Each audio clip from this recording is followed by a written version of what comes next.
Welcome to the deep dive. Today we're looking at a really fascinating and maybe unexpected angle on personal growth. You know, the whole idea of picking just one word for your year. Yeah, the one word thing.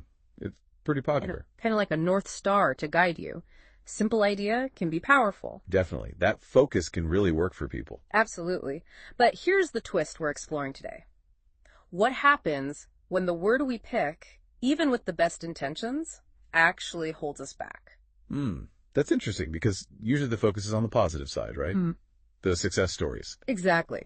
Our sources today look at the opposite.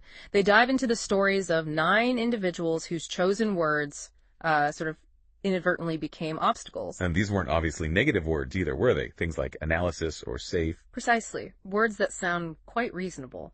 Someday, ladder, control. Makes you think, doesn't it? It really does. It makes looking at the the unintended consequences much more revealing. So, the story goes, the person behind the one-word challenge was actually looking for people who had transformed because of their word.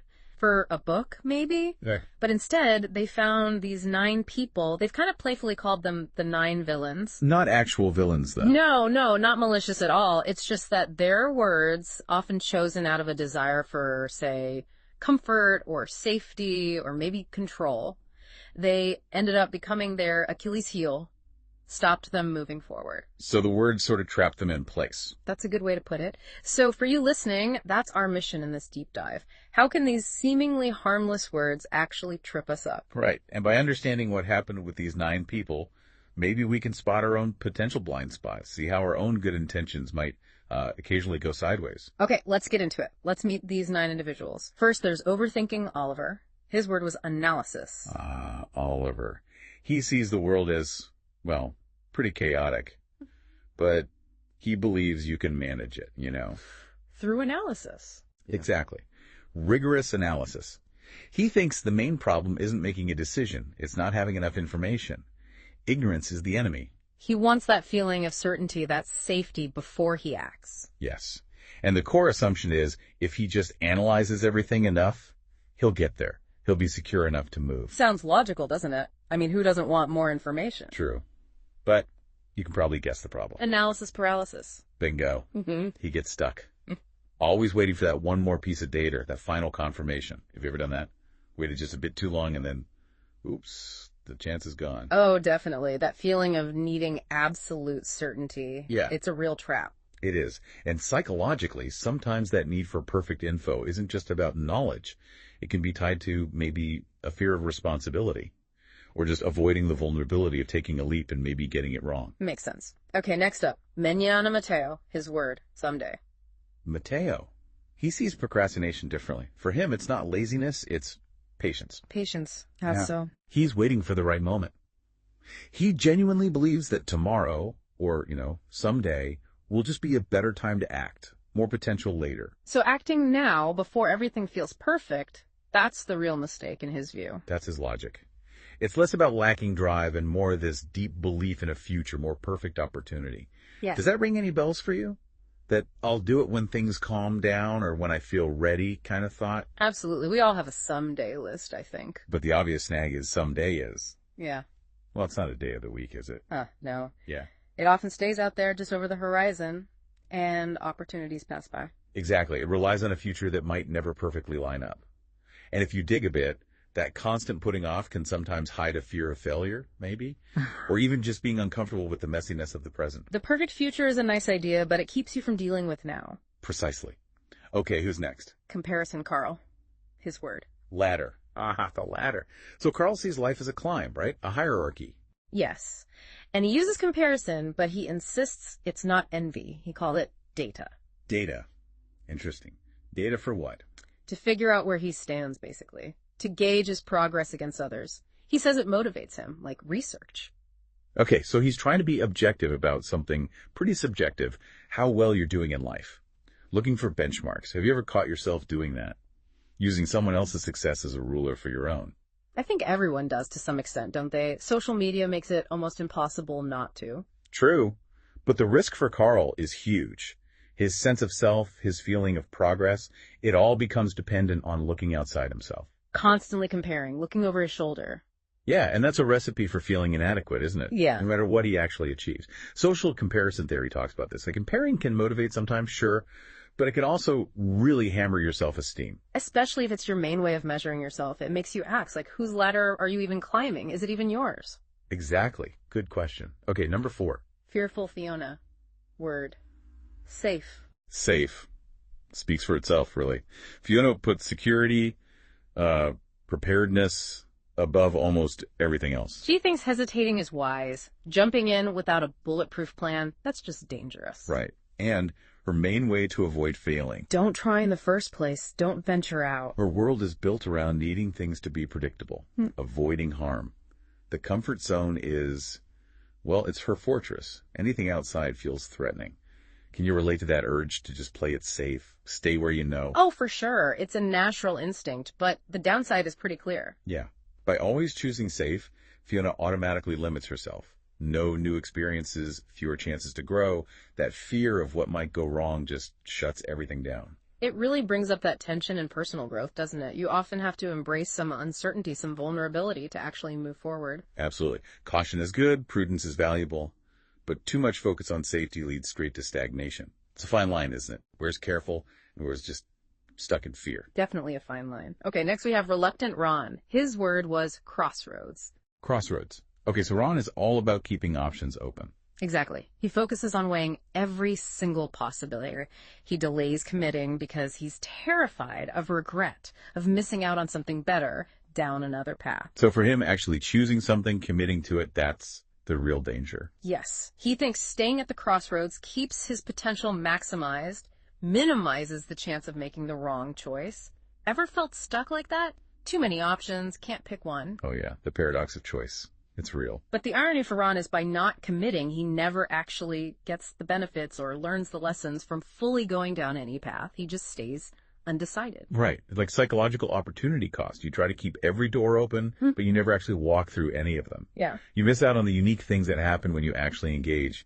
Sometimes the worst decision really is no decision. Very true. Okay, we also have procrastination, Patty. Word. Caution. Patty. Okay, so similar to Mateo's someday, but framed as caution. Kind of. Patty doesn't see it as laziness either. It's a deliberate tactic, she says, to guard her peace, to avoid false starts. How does she justify the waiting? She waits for perfect alignment. The plan, her energy levels, the general vibe, everything has to feel just right before she begins. The quest for optimal conditions. Believing that if she just waits for that perfect sweet spot, she'll avoid wasted effort and guarantee success. Sound familiar? That feeling of, I'll start when I'm really in the zone. Totally. But we know how that usually goes, right? That perfect moment, it's pretty rare, if it ever comes at all. So Patty's caution just becomes another form of avoidance. She never gets started, never gets the momentum that comes from just doing something, even imperfectly. Yeah, it highlights that difference between actual thoughtful planning, which is good, and what some psychologists might call planning as procrastination. You know, where preparing more is just a way to put off the actual work. Right. Okay, then there's distraction, Danny. His word was dynamic. Dynamic. So Danny liked to be busy. Constantly. For him, stillness equals stagnation. Failure, even. He equates constant activity juggling tasks, tabs open, timers, lists with progress. It's how he manages chaos and avoids getting bored. Okay, so being dynamic is driven by maybe a fear of being unproductive, or FOMO, fear of missing out. Busyness equals value. Seems like it. Any quiet moment might feel like he's falling behind. You relate to that. Feeling you have to be doing something constantly to feel okay. It's a very modern pressure, isn't it? It is, but the result for Danny. His engagement is shallow. He's flitting from one thing to another. Hard to get deep focus, hard to get meaningful results anywhere. It really makes you question what productivity even means now. Is it just touching lots of tasks, or is it about focus and actually finishing things well? Danny's story suggests constant motion isn't always the same as moving forward. Good point. Okay, number 8. Manifest mirror. Word. Manifest. Manifest. Okay, so this is moving into a slightly different direction. Less about direct action, more about belief. Exactly. Mirror shifted from trying to actively control things to, well, trusting. Trusting that what he desires is already on its way. He focuses on alignment with that reality rather than striving. So the obstacle for him isn't lack of effort, it's feeling disconnected from what he wants. That's his view. It's about the power of belief, attracting outcomes through mindset and energy. A more passive approach, trusting the universe, sort of. Have you encountered this kind of thinking? Manifesting It's goals. definitely a popular concept. There's power in belief, for sure. But the potential trap here seems obvious, right? Passivity. Yeah. Relying solely on alignment, on just believing without taking practical steps. That could lead to, well, not much happening in the real world. Missed chances, no tangible results. It highlights that balance needed between intention and action, doesn't it? Believing you can achieve something self-efficacy that's super important. But usually you also need to, do the things that make it happen. Right. Trust the process, maybe, but also participate in it. Exactly. Right. Find that balance. Okay. Okay, one left. Last one. Perfectionist Pearl. Her word. Control. Control. Pearl believes strict control is key. Essential. For safety, for preventing mistakes. Mistakes for her are really bad news. Dangerous, almost. So flawlessness equals protection. Protection from criticism. Maybe rejection. That seems to be the core of it. Her drive for control comes from a deep fear of being judged, of being vulnerable. If she can just be perfect and impossible standard, obviously she thinks she can shield herself.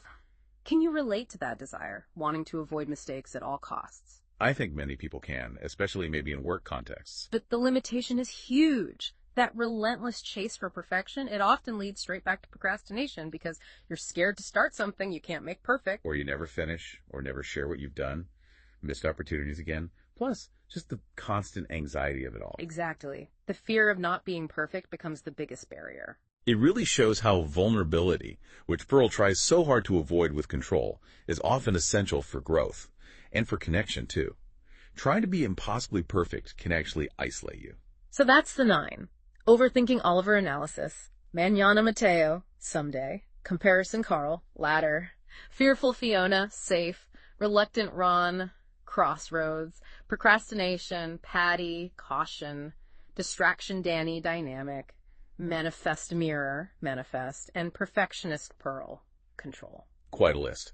And as we heard, each word on its own seems reasonable. Order, patience, knowledge, security, options, care, energy, alignment, mastery. Yeah, they sound like things you might want. But the common thread is how these words, meant to help, ended up creating these self-imposed limits. Because they all tapped into a desire to avoid something uncomfortable. Uncertainty, risk, failure, judgment. Exactly. And in trying to avoid those things, they inadvertently stopped themselves from growing or changing. They got stuck. Like you said earlier, their words ended up writing their stories for them. They weren't actively shaping their own narrative anymore. They just became their word. Which is a really powerful takeaway for everyone listening, I think.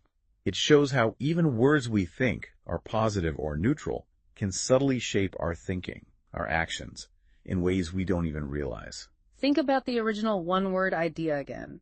People usually pick words like clarity, right? Or courage, confidence, resilience. Words that inherently push you forward, usually. Encourage you to step outside the comfort zone. But these 9 stories, the villains, they highlight the other side. The potential danger in picking words that lean too hard into comfort, safety, or that illusion of having everything under control. Yeah, those words can create this subtle drag, this inertia.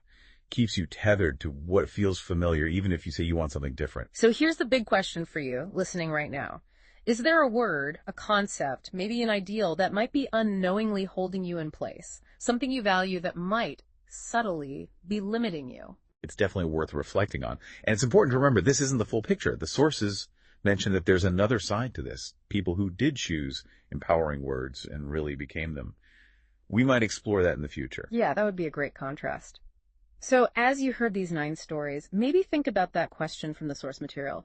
Who will you be next? It's a powerful prompt, really makes you think about the future you want to create intentionally. And they mention a link, repossible.com/the1, if you want to explore that idea further. So, ultimately, this look at the 9 villains leaves us with a pretty stark choice to consider, doesn't it? Which is? Is the comfort, the feeling of security you get from staying inside your familiar boundaries. Is it really worth the cost? The cost being the potential future, the growth, the experiences you might be missing out on. That is definitely something to chew on. A provocative thought to end with.